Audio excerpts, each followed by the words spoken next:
La surcharge des opérateurs à l'intérieur de Python. Donc, qu'est-ce qu'un opérateur? Pour commencer, bien, dans les langages de programmation, les opérateurs, c'est des plus, c'est les moins, c'est les divisions, ainsi de suite. Donc, si je fais ici à l'intérieur de Python, donc, et je vais faire 1 plus 3. Ici, on va le faire comme il faut. 1 plus 3, voilà. Donc, ça va me donner ici le nombre 4.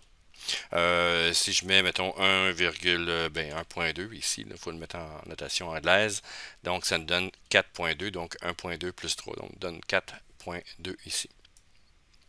Et évidemment, ben, si je mets des nombres, par exemple ici 1, et je vais faire plus, je sais pas moi, 4, ici en format string, donc en format texte, bien l'opérateur sait qu'il devra faire ici une concaténation. Donc de 1 et de 4, un à côté de l'autre. Donc pas l'addition, mais de faire une concaténation des deux éléments. Donc l'opérateur ici, c'est lorsque c'est deux éléments numériques, donc il doit les additionner. Et lorsque c'est deux éléments, entre autres textuels, donc dans ce cas ici des strings, donc il va faire ici une concaténation. Donc évidemment, si je mets deux types qui sont pas de même égalité, autrement dit de même type, et qui n'ont pas la même qui n'ont pas de surcharge, donc à l'intérieur qui était prévu pour ça, bien vous avez ici une erreur qui est faite. Donc la concaténation ici, bien évidemment, je préfère bonjour ici et faire un plus et faire la concaténation de texte. Donc aucun problème avec ça, ça fonctionne. Donc l'opérateur ici, dans ce cas ici, c'est le plus, ça peut être le moins, la division, etc. Donc il y en a plusieurs. Et pour la surcharge en Python, ben c'est de dire ici, bon, il sait comment faire pour faire entre autres l'addition des éléments numériques, des éléments de deux éléments entre autres qui sont ici de type string, donc de type texte. Et nous, ce qu'on va faire, c'est qu'on va se faire une classe qui, puis on va lui surcharger l'opérateur dans cette classe. Donc, la première classe la classe que je vais vous montrer ici, donc il va n'en avoir qu'une seule, pour commencer. Donc, ce serait une classe de point, donc un point géographique qu'on va utiliser. Et lorsque je vais faire ici un point plus l'autre, ben, j'aimerais que les coordonnées en X et en Y s'additionnent, tout simplement, donc avec cette classe-là. Donc, avec les objets qui vont être créés à partir de cette classe-là. Donc, ici, ce que je vais faire, donc, classe de point géographique, par exemple. Fait que pour des points géographiques, peu importe. Et à partir de là, ici, ce que je vais faire, bien évidemment, ça va faire def ici pour le constructeur. Donc, l'initialisateur de ça. Oups, ici, ça va être init. J'ai pas pris la bonne. Init qui est là. Et ce que j'aimerais que les gens puissent faire pour construire l'objet en question à partir de cette classe-là, donc c'est de rentrer la coordonnée en X et de rentrer la coordonnée aussi en Y. Donc, les deux éléments vont se faire et moi je dois stocker ça à l'intérieur de l'objet qui va être créé. Donc ça va être self. J'aime bien utiliser ici les soulignés pour les objets qui sont à l'intérieur, pas les objets mais les attributs qui sont à l'intérieur de l'objet. Donc self ici, coordonnées X, donc il va être ici à coordonnées X, et self.souligner encore une fois, coordonnées Y, qui va être égal à ce que l'usager voudra bien mettre dans la coordonnée Y. Donc ici, c'est là, je vais faire des getters, donc des accesseurs à mes éléments. Donc j'utilise ici moi prop, mais vous pourriez faire des méthodes pour faire ces éléments-là. Donc ici, tout ce que j'ai à faire, c'est coordonnées ici X, return quoi self point coordonnées X. Et la même chose donc pour quoi que je peux faire aussi avec prop. Donc on a juste à taper prop ici. Juste pour faire les getters. Si on veut faire les setters, on met props avec le S à la fin. Coordonnées Y. Donc il va être là et ça va être self.return ici. Les coordonnées. Coordonnées Y. Donc pour l'instant, rien de compliqué. Ce que je vais faire aussi, c'est que je vais rajouter une fonction, donc c'est une méthode qui va faire ici pour string. Donc ça veut dire lorsque je veux extraire mon objet donc, et de l'afficher en string. Donc, par exemple, si je veux faire un print de l'objet en question, ben, c'est cette fonction-là, donc c'est cette méthode-là qui va être, qui va être cherchée, donc qui va être exécutée. Et moi, ce que j'aime bien là-dessus, donc je vais faire un return.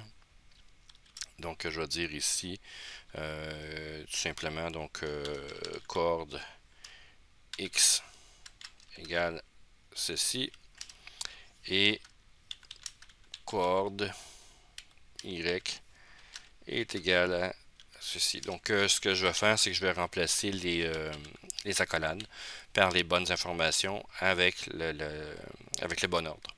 Donc, ici, la première accolade, ça va être self.coordonnées x et la deuxième accolade, ça va être self.coordonnées y. Donc, si on le teste, tout simplement, je vais juste minimiser un peu ma fenêtre. Ben, je peux me dire ici que 1.1 c'est égal à point, donc qui est là, et je vais mettre une coordonnée, mettons 1 et 2. Et si je fais ici print P1, donc qui est l'objet créé à partir de la classe, je vais avoir ici, oups, il me manque quelque chose, dans la ligne 13, je me suis self ici, ok, self c'est souligné qui me manque. Voilà. Je devrais être correct. Voilà, donc coordonnée x est égale à 1 et coordonnée y est égale à 2. Donc c'est parfait pour ça. Si je veux faire ici un deuxième point, donc je vais faire ici est égal à point, un deuxième point, mettons 2 et 3. Et je vais dire ici que le P3, un nouveau point, va être égal à quoi? Ben,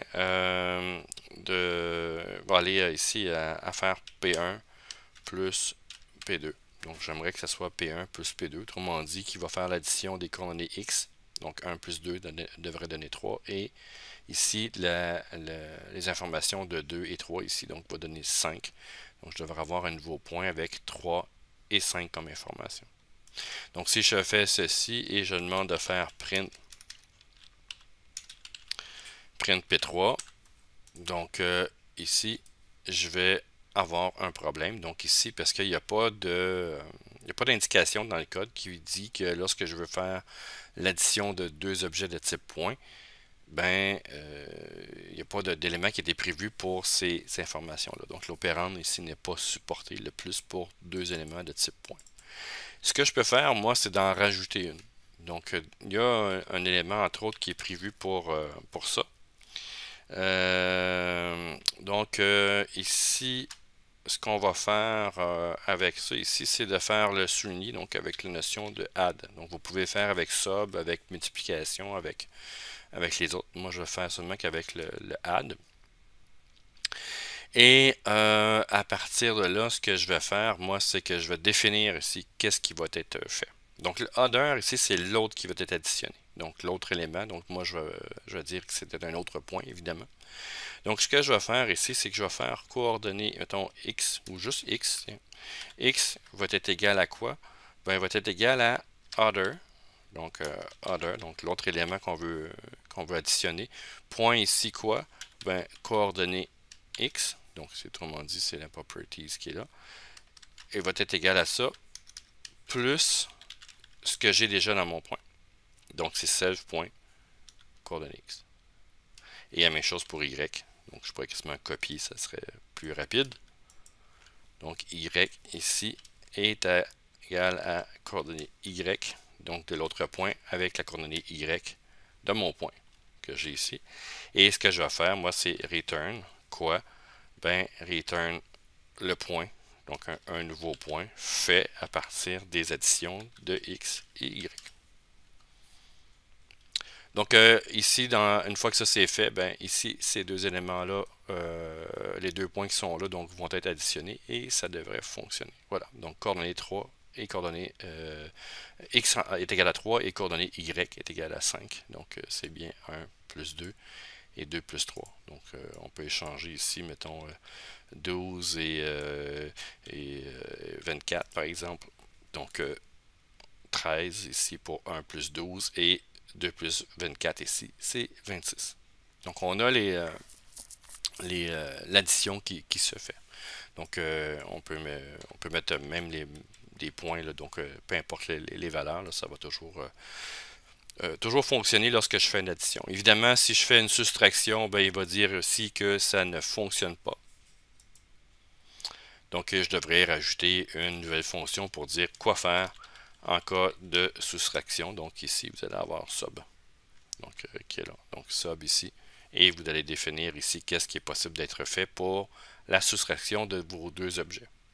Donc, c'est ça ici la notion de surcharge d'opérateur qu'on peut faire à l'intérieur de Python. Donc, ça va permettre de simplifier beaucoup de choses si vous voulez ajouter, additionner, vous voulez soustraire, ou en tout cas, utiliser différents opérateurs avec vos classes, vos objets à l'intérieur de Python.